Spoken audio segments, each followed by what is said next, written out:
The letter arrived on a Tuesday afternoon, tucked between a pizza coupon and a credit card offer, and I nearly tossed it without reading. I wish I had. My name is Xavier Quinlan, and I have lived in the Meadowbrook Springs community in Scottsdale, Arizona for 3 years. The place seemed perfect when I bought it. A nice 2-story house with a decent backyard, reasonable neighbors, and what I thought was a hands-off HOA. Boy, was I wrong about that last part. I stood in my garage, staring at the official notice from the Meadowbrook Springs Homeowners Association, feeling my blood pressure rise with each word. The letter informed me that I was being fined $500 for improper storage of hazardous materials, specifically the two 20-pound propane tanks sitting next to my grill in the garage. The tanks that I used for the barbecue, I had every weekend. The tanks that were completely legal, properly stored, and frankly, none of their business. The signature at the bottom belonged to Patricia Henderson, the HOA president, a woman in her late 40s who had made it her life's mission to enforce every single rule in the HOA covenant with the enthusiasm of a medieval inquisitor. Patricia had blonde hair that she wore in that specific haircut that seemed to come standard with a certain type of personality, the kind that demands to speak to managers and ruins neighborhood potlucks. She drove a white Lexus SUV with a live, laugh, love sticker on the back window, which should have been my first warning sign. I read the letter again, hoping I had misunderstood something. Nope. $500 for storing propane tanks in my own garage. The letter cited some obscure clause about hazardous materials and said I had 72 hours to remove the tanks and pay the fine, or face additional penalties. I pulled out my phone and called my neighbor, Derek Martinez, who had been dealing with Patricia's nonsense even longer than I had. "You will not believe this," I said when he answered. "Let me guess. Patricia, how did you know?" "Because I got a letter last week about my basketball hoop being 3 inches over the property line. 3 inches, Xavier. She measured it herself with a tape measure." I told him about the propane tanks. Derek was quiet for a moment, then laughed bitterly. "That woman is insane. You know she fined the Johnsons $200 because their grass was a 1/4 inch too tall. They were on vacation. Their grass was literally perfect except for that one measurement. What did they do? Paid it. Everyone just pays. It is easier than fighting her. But I was not everyone. I had spent 6 years in the Army Corps of Engineers before transitioning to civilian life as a propane distributor for Southwest Gas Solutions. I knew everything about propane storage, safety regulations, and distribution. My job was literally delivering propane to residential and commercial customers across the Phoenix metro area. Those tanks in my garage were stored more safely than 90% of the tanks I saw at customer locations. I decided to do some research. I pulled out my HOA covenant, the thick binder I had signed when I bought the house but had not looked at since. I spent the next 2 hours going through every page, every clause, every addendum. There was indeed a section about hazardous materials, but it was vague and primarily concerned with storage of chemicals, paint thinners, and large quantities of automotive fluids. Nothing specifically about propane tanks. The language said excessive amounts of flammable materials, which was so broad it was basically meaningless. I cross-referenced this with Arizona state law and Scottsdale city ordinances. Residential storage of propane tanks under 100 pounds total was completely legal, provided they were stored in ventilated areas away from ignition sources. My garage met every single safety requirement. Patricia's fine had no legal standing. The next morning, I drove to the HOA office. A small building at the front of the neighborhood that Patricia had somehow convinced the board to rent for $3,000 a month. The place could have been run out of someone's living room, but Patricia wanted an official space where she could hold court. She was sitting behind a large desk that dwarfed the small room, typing on a laptop when I walked in. She looked up with that smile that did not reach her eyes. "Xavier, what can I do for you?" I placed the letter on her desk. "You can explain this." She glanced at it without picking it up.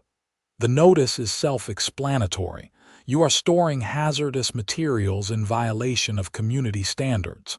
Show me where in the covenant it prohibits propane tanks." Section 7, Paragraph 3. Hazardous materials. I read Section 7, Paragraph 3. It says excessive amounts of flammable materials. 2 small propane tanks for a barbecue grill are not excessive. They are standard household items.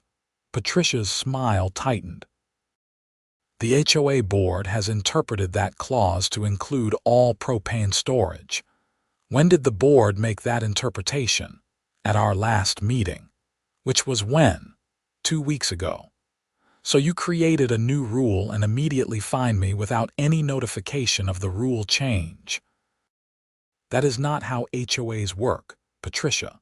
Rule changes require notification to all homeowners 30 days in advance. Her smile disappeared entirely.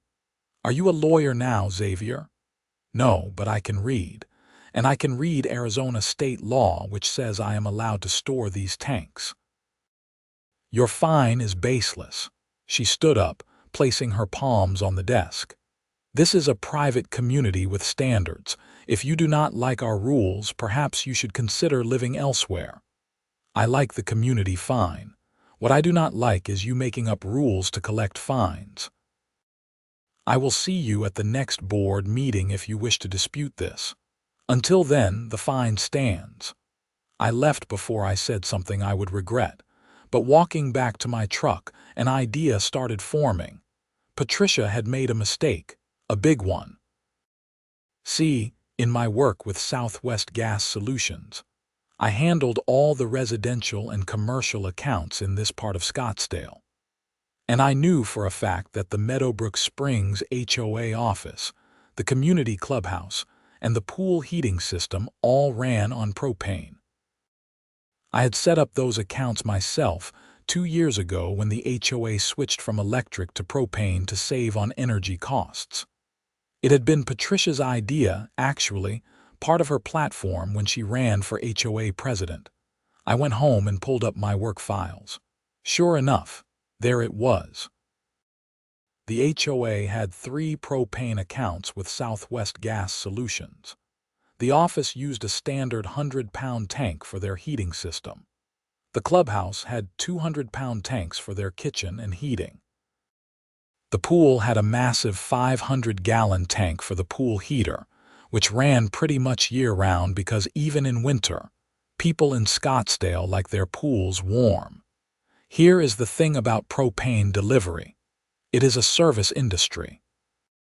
Companies like Southwest Gas Solutions make their money through regular customers who sign contracts for automatic delivery and maintenance.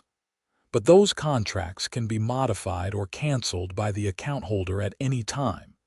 And technically, I was not canceling anything. I was just going to delay some deliveries. That evening, I drafted a formal dispute letter to the HOA board, citing the specific sections of the covenant, Arizona law, and Scottsdale city ordinances that proved my propane storage was legal. I requested an immediate rescission of the fine and a written apology. I sent copies to all 7 board members via certified mail. Then I went to work and checked the delivery schedule. The HOA office was due for a refill in 3 weeks. The clubhouse was not scheduled for another month.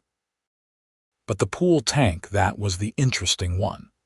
It was scheduled for a refill in 10 days, and according to the monitoring system, it was already down to 15% capacity. In the Arizona heat, even in late October, that pool heater ran constantly. They would run out in about 12 days, maybe 14 if they were lucky. I waited for a response to my dispute letter. 1 week passed, nothing. 2 weeks passed, still nothing. Then, on the 15th day, I received another letter from Patricia. The board had reviewed my dispute and denied it.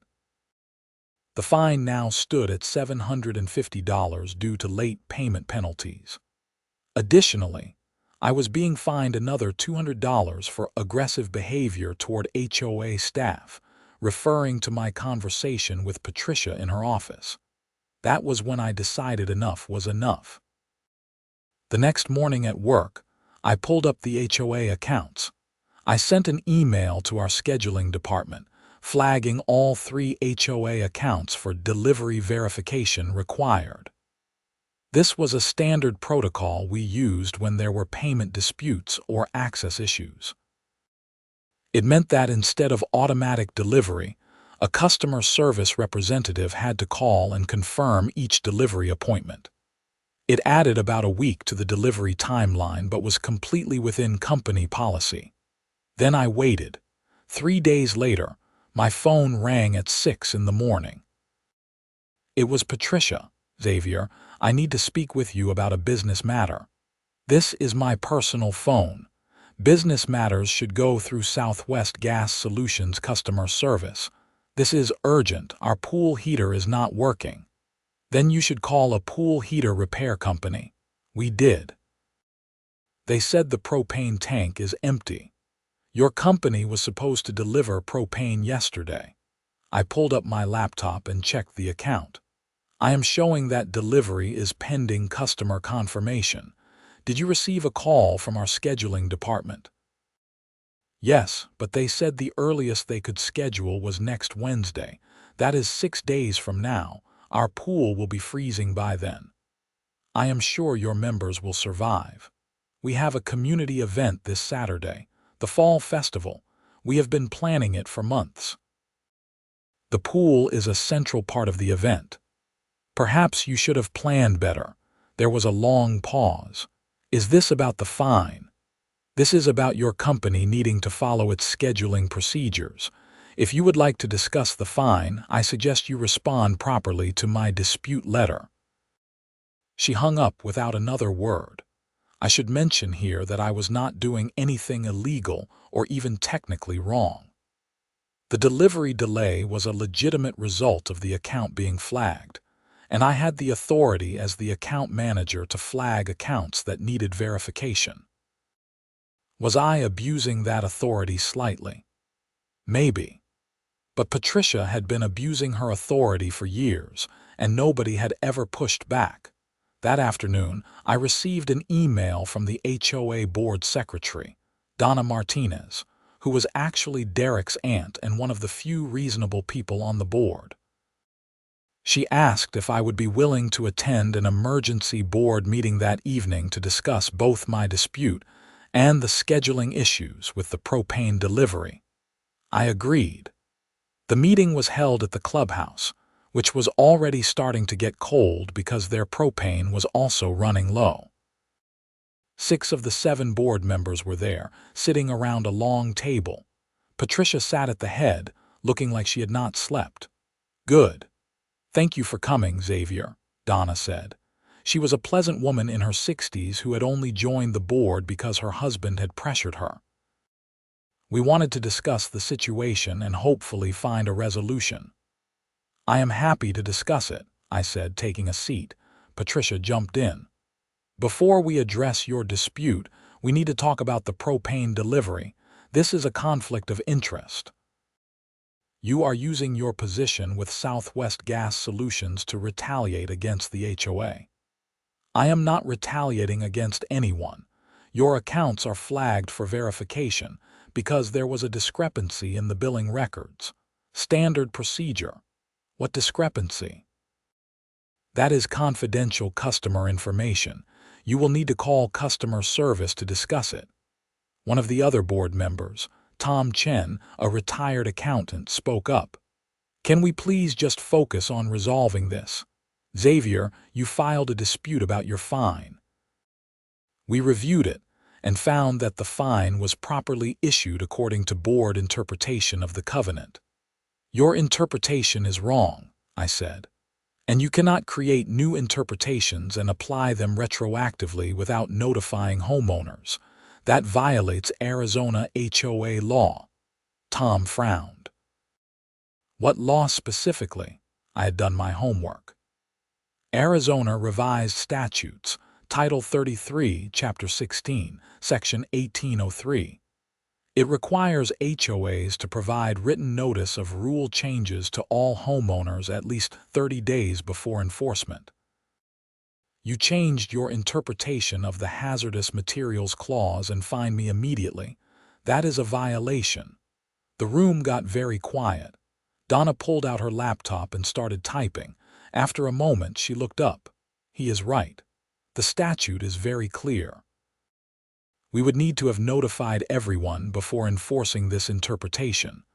Patricia's face went red. That is a technicality. It is the law, I said. And frankly, your interpretation is still wrong. Arizona law explicitly permits residential storage of propane tanks under 100 pounds. Your rule, even if properly implemented, would be unenforceable because it contradicts state law. Tom was reading over Donna's shoulder now. This is a problem.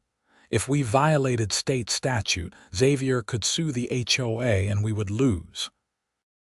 The association would be liable for his legal fees on top of damages. So what do you suggest? Patricia snapped.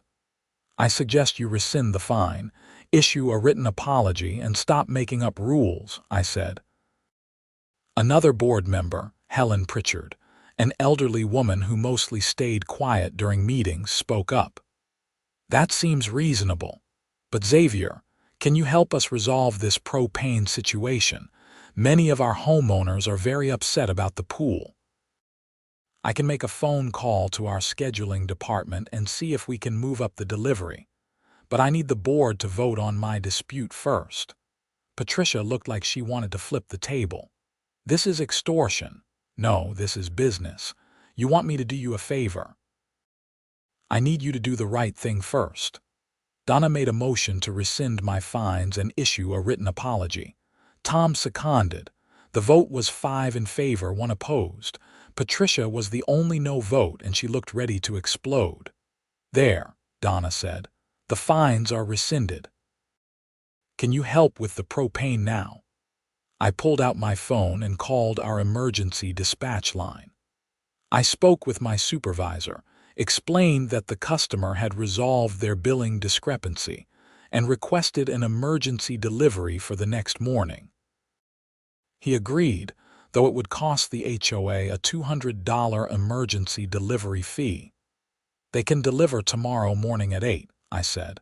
There will be an additional fee, but you will have propane for your festival. Helen actually looked relieved. Thank you, Xavier. That is very kind. I am just doing my job. Patricia did not say a word to me as I left, but I could feel her glaring at my back. The fall festival went off without a hitch.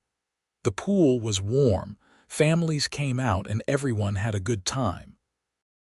I even brought my grill and made burgers, using my perfectly legal propane tanks that were no longer subject to imaginary fines.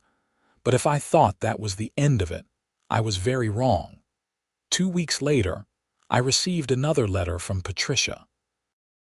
This one informed me that during a routine inspection of my property, the HOA had discovered that my fence was not the approved color according to community standards. The fence had been there when I bought the house. It was the exact same color as every other fence in the neighborhood, a nice tan color that matched the desert aesthetic.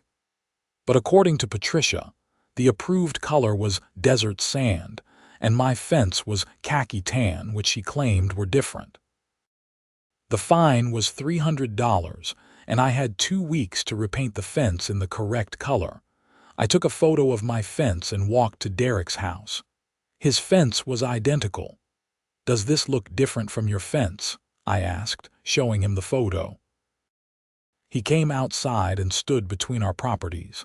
They are literally the same fence, same color, same builder, same everything. Patricia says mine is the wrong color. Derek shook his head. She is retaliating. You embarrassed her at that board meeting and cost the HOA money with that emergency delivery fee. So what do I do? Most people would just repaint the fence. It is not worth the fight. But I was not most people, and I was tired of Patricia's games. I went home and started digging deeper into the HOA finances. As a homeowner, I had the right to request copies of the HOA's financial records. It took 3 written requests and a threat to involve a lawyer, but eventually, Donna sent me the documents. What I found was interesting. The HOA had been running at a deficit for the past 2 years. Most of the deficit was coming from the rental of Patricia's office space and various consulting fees paid to a company called Henderson Property Management. It took me about 5 minutes on Google to discover that Henderson Property Management was owned by Patricia's husband, Craig Henderson. Patricia was literally funneling HOA money to her family's business. The consulting fees alone totaled over $40,000 in the past year, supposedly for financial planning and community development strategies. But I could not find any evidence of what those strategies were or what value the HOA had received. This was fraud. Clear, obvious fraud. I made copies of everything and scheduled a meeting with the other board members, excluding Patricia. I met with Donna, Tom, and Helen at a coffee shop in Scottsdale. I need to show you something, I said, spreading out the financial documents. Patricia has been paying her husband's company thousands of dollars in HOA funds for services that do not appear to exist. Tom, being an accountant, immediately saw the problem. These consulting fees have no supporting documentation, no contracts, no deliverables, no reports. This is a massive red flag. It gets worse, I said. The office space she insisted on renting. It is owned by another LLC that traces back to the Henderson family. She is paying $3,000 a month for a space worth maybe $1,200. The HOA is being used as her personal piggy bank. Helen looked shocked. How much are we talking about, conservatively? Over $60,000 in the past 18 months, and I am only looking at the obvious stuff. There might be more. Donna was already on her phone. I am calling an emergency board meeting. This needs to be addressed immediately. The emergency meeting was scheduled for the following evening. I was asked to present my findings to the full board. Patricia, of course, tried to shut it down before I even started. This is a closed meeting.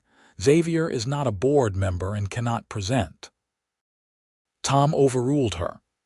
Actually, any homeowner can speak at board meetings during the homeowner comment period. It is in our bylaws. I presented everything I had found. The questionable consulting fees, the overpriced office rental, the lack of documentation or deliverables. By the end, even the board members who normally supported Patricia looked uncomfortable. These are serious allegations, Patricia said, trying to maintain control. I have done nothing wrong. My husband's company has provided valuable services to this community. What services? I asked. Show me one report, one analysis, one strategy document that your husband's company has delivered. Those are proprietary. They are paid for with HOA funds. Homeowners have a right to see what they are paying for. Tom jumped in. Xavier is correct. We need documentation for these expenses. Patricia, can you provide contracts and deliverables for Henderson Property Management? I will have to check with Craig. You do that. In the meantime, I am making a motion to suspend all payments to Henderson Property Management until proper documentation is provided. The motion passed 6-1. Patricia was furious. You are all making a huge mistake. My husband's company has been instrumental in improving property values in this community. Then the documentation should be easy to provide, Tom said. The meeting ended with Patricia storming out. I went home feeling like maybe, finally, justice would be served.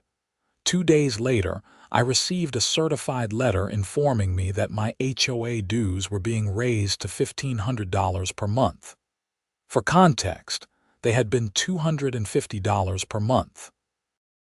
The letter said this was to cover increased operating costs and that the increase was approved by the board. I immediately called Donna. "Did you vote to raise my dues to $1,500 a month?" "What? No, we did not vote on any dues increase. I just got a letter from Patricia saying we did." "That is impossible. Dues changes require a full board vote and homeowner notification. Hold on."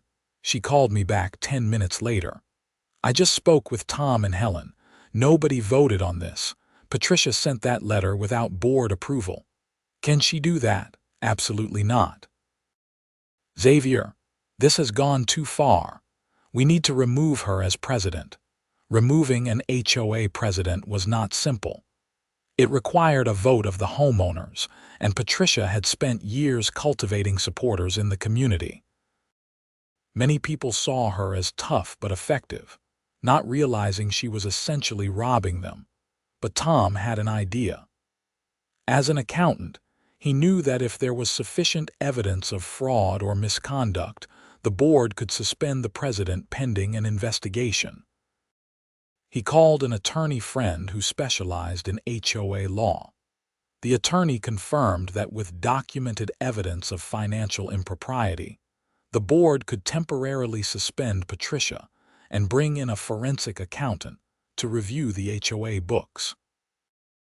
If the investigation found fraud, they would need to report it to the Arizona Attorney General's office and potentially local law enforcement.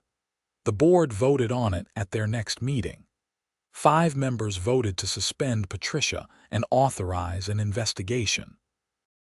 Patricia and 1 other member voted against it. Patricia was given a letter informing her of her suspension and requiring her to turn over all HOA records and keys. She refused. "You cannot do this. I am the president." "You were the president," Tom said. "You are suspended pending investigation. Please turn over the keys to the HOA office and the HOA bank account information. I will sue all of you for defamation.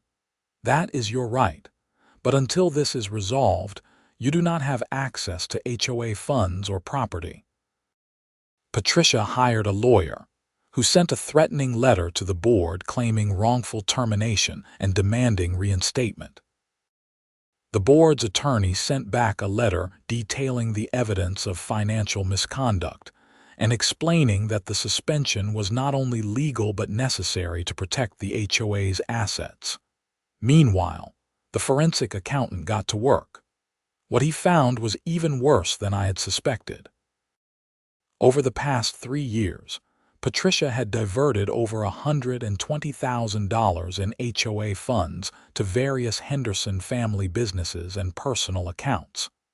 The consulting fees were just the beginning.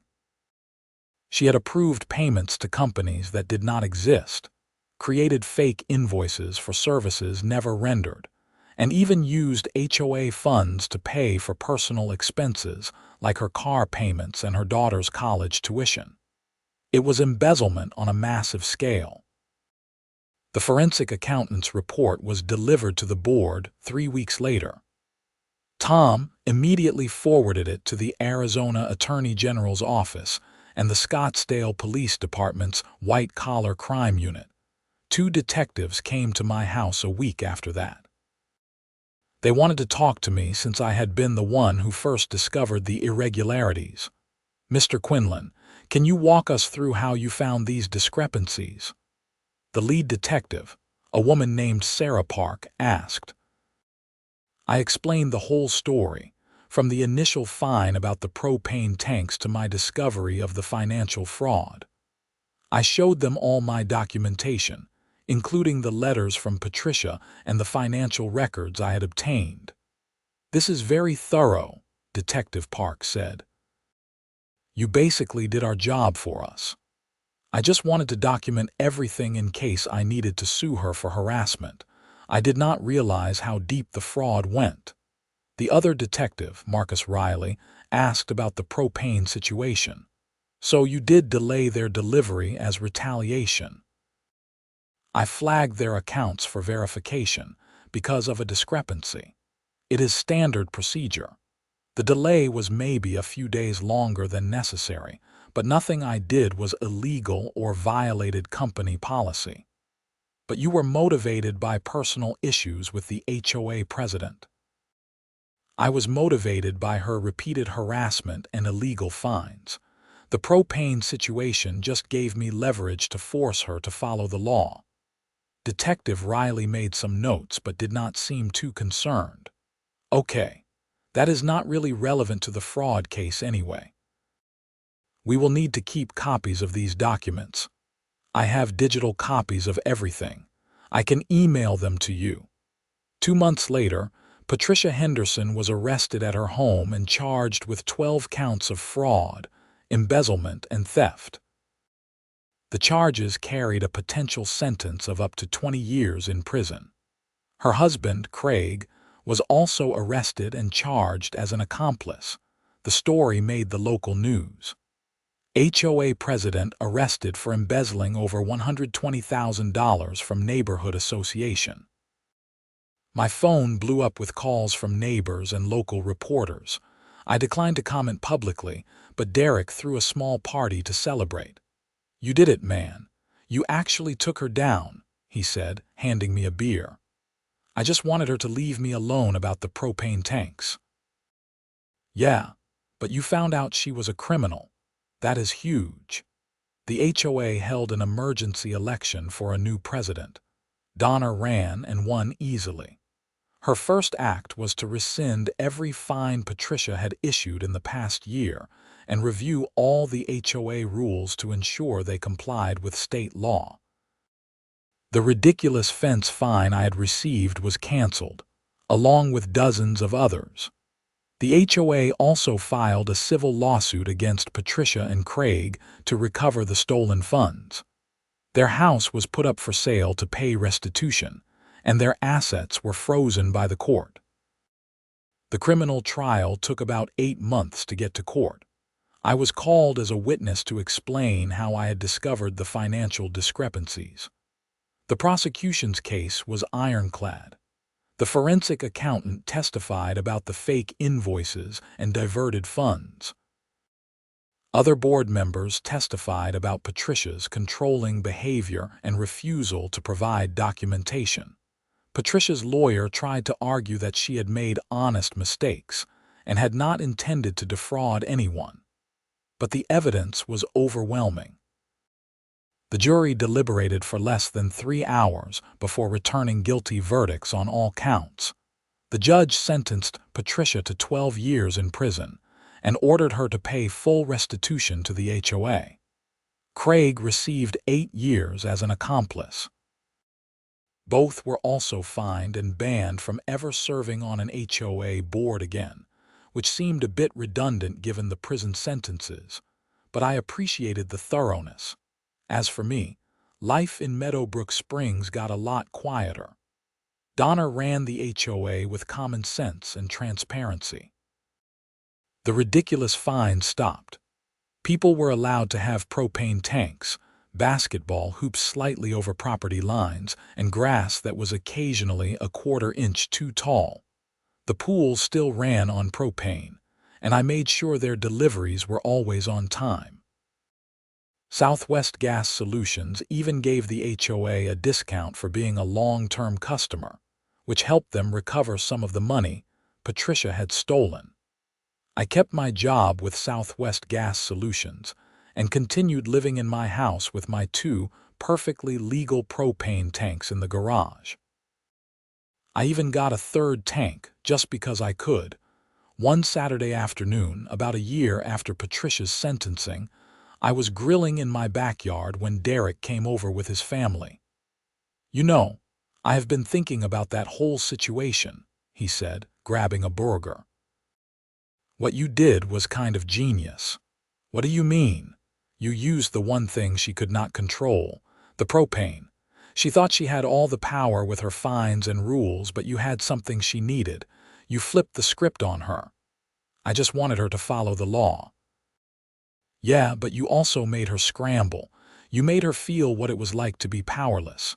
And in doing that, you uncovered her crimes and saved this whole neighborhood from her corruption. I flipped a burger and thought about it. I guess when you put it that way, it sounds pretty good. It was better than good. It was perfect. The neighborhood really did get better after Patricia was gone. Property values actually increased once word got out that the HOA was no longer run by a tyrant. New families moved in, and the community felt more like an actual community rather than a prison with nice lawns. The clubhouse, now properly managed and no longer hemorrhaging money to fake consulting fees, started hosting regular events. Movie nights, holiday parties, summer barbecues. I volunteered to handle the grilling for most of them, which was ironic given that the whole mess started with my grill's propane tanks. I still have the original fine letter from Patricia, framed in my garage. It is a reminder that standing up to bullies, even ones with official titles and fake authority, is always worth it. And sometimes, the best way to fight back is not with anger or aggression, but with patience, documentation, and knowing exactly where their vulnerabilities are. The propane tanks, incidentally, have never been mentioned by the HOA again. They sit in my garage, fully legal, properly stored, and completely unmolested by ridiculous fines or made-up rules. About 6 months after the trial concluded, I received a letter from the Arizona Attorney General's office thanking me for my role in uncovering the fraud. Apparently, the case had led to a larger investigation into HOA corruption across the state, and several other HOA presidents were now under investigation for similar schemes. Patricia's case became something of a cautionary tale in HOA management circles. The Community Associations Institute even used it as an example in their ethics training, though they were careful not to mention Patricia by name. The lesson was clear. HOAs are not personal fiefdoms, and presidents who forget that will face consequences.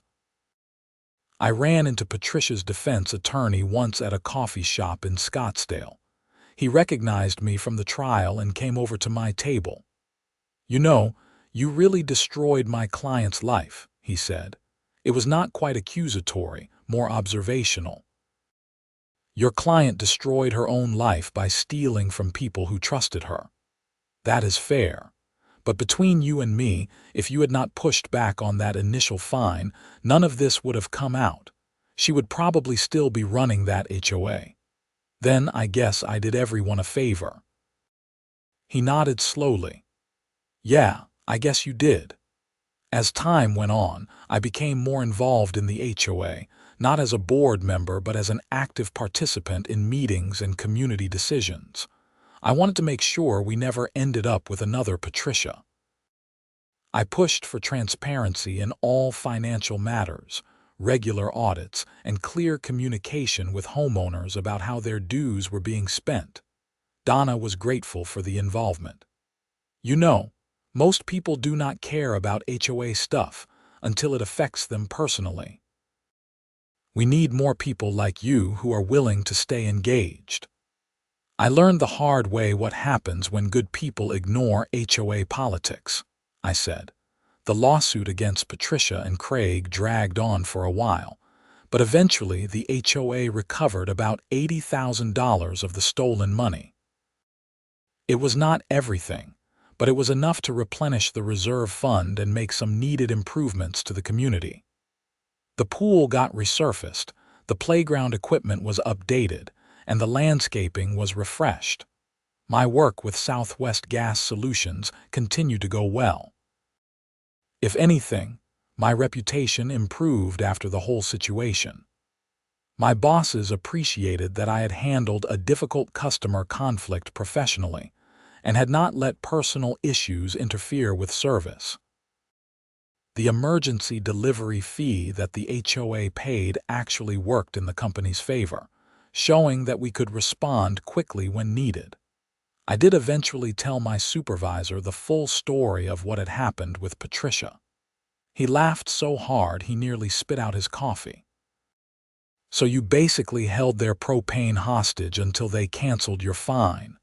I would not put it quite that way. I followed proper procedures for account verification. Sure you did. That is brilliant, though.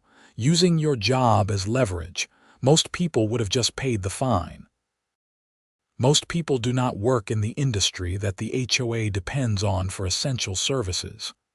Fair point. Well, for what it is worth, I am glad you found all that fraud. Makes me feel better about doing business with them now. The fall festival became an annual tradition, and I always participated with my grill and my propane tanks. It became something of a running joke in the neighborhood. People would walk by and say things like, "Nice tanks, Xavier," or "Those are some legal-looking propane tanks you got there." I took it in good humor. It was better than being harassed and fined for nonsense. Derek and I became closer friends through the whole ordeal. We started a tradition of weekend barbecues, rotating between our houses. His wife, Maria, became friends with some of the other neighbors, and soon we had a regular group of people who would get together for food and conversation.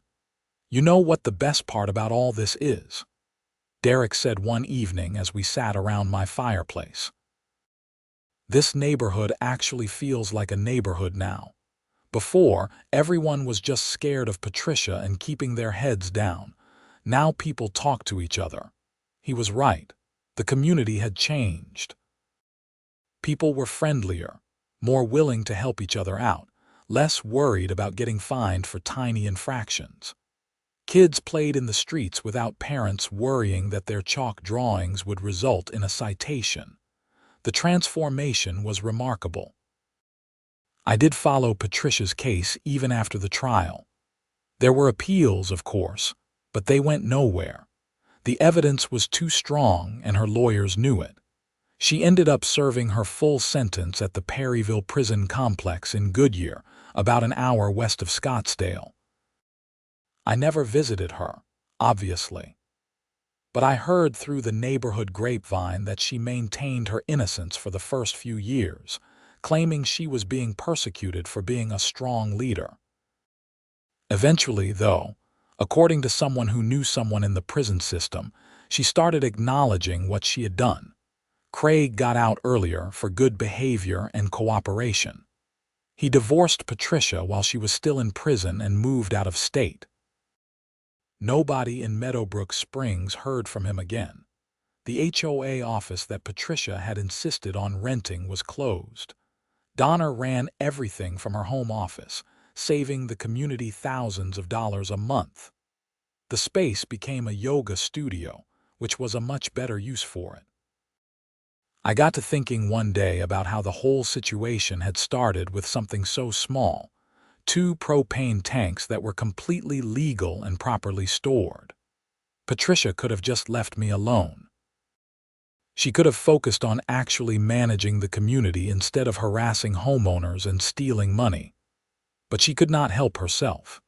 She needed to control everything and everyone, and when someone pushed back, she pushed harder. That was her fatal flaw. She mistook compliance for respect and authority for power. She thought that because people paid their fines and followed her rules, she was untouchable. But all it took was one person willing to say no, one person willing to document everything and dig into the details, and her entire corrupt operation fell apart. The lesson, I suppose, is that bullies rely on people being too tired or too scared to fight back. They rely on the assumption that it is easier to just pay the fine, repaint the fence, or move the propane tanks than to stand up and demand accountability. And for most people, most of the time, that assumption is correct, but not always. And when they encounter someone who refuses to back down, who knows their rights and is willing to defend them, the whole facade crumbles. I will not pretend I am some kind of hero. I was just a guy who was tired of being pushed around and happened to have leverage that Patricia did not anticipate. The fraud was already happening. I just uncovered it. If it had not been me, eventually it would have been someone else. You cannot steal that much money for that long without getting caught. Still, I am proud of how I handled it. I did not get angry or violent. I did not vandalize her property or send threatening letters. I used the system, followed the rules, documented everything, and let the evidence speak for itself. That is how you fight corruption. Not with more corruption, but with transparency and accountability. The Meadowbrook Springs community today is a model for what HOAs should be. The budget is transparent and available to all homeowners. Fines are issued only for legitimate violations and only after proper notice. Rule changes go through a democratic process with homeowner input. And the board members see themselves as servants of the community, not rulers of it. Donna served 2 terms as president before stepping down to spend more time with her grandchildren. She was replaced by Helen, who had learned a lot from watching both Patricia's corruption and Donna's integrity. Helen continued the tradition of transparent, reasonable governance. As for my propane tanks, they are still in my garage, right where they have always been. I use them every weekend for grilling. I have never received another fine, another complaint, or another threatening letter about them.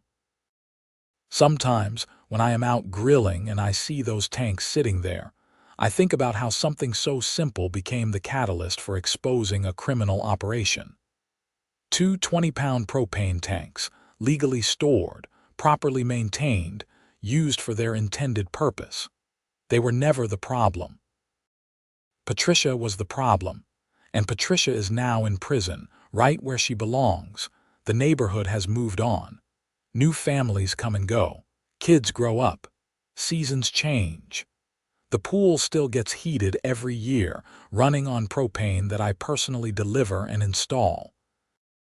The fall festival still happens every October, and I am always there with my grill. Life is good in Meadowbrook Springs. The HOA does what it is supposed to do, maintaining common areas and organizing community events, without harassing residents or stealing their money. Property values have increased. People are happy, and I have never regretted standing up to Patricia Henderson. Not for a single moment. Sometimes people ask me if I was worried during all of it. Worried that Patricia would escalate, that she would find some way to force me out of my home, that the fight would get ugly. The answer is yes, I was worried. But I was more worried about what would happen if I did nothing. I was worried about setting a precedent that bullies could do whatever they wanted as long as people were too tired to fight back. I was worried about becoming the kind of person who sees injustice and looks the other way. So I did not look away. I documented everything, followed the law, and used the leverage I had. And when the opportunity presented itself to expose real corruption, I took it. The propane tanks are still there in my garage, a permanent reminder that sometimes the smallest things can lead to the biggest changes. They are just tanks, just metal containers filled with gas for cooking food. But they were also the beginning of the end for a corrupt HOA president who thought she was above the law. Justice, it turns out, sometimes smells like propane and grilled burgers, and that is fine with me.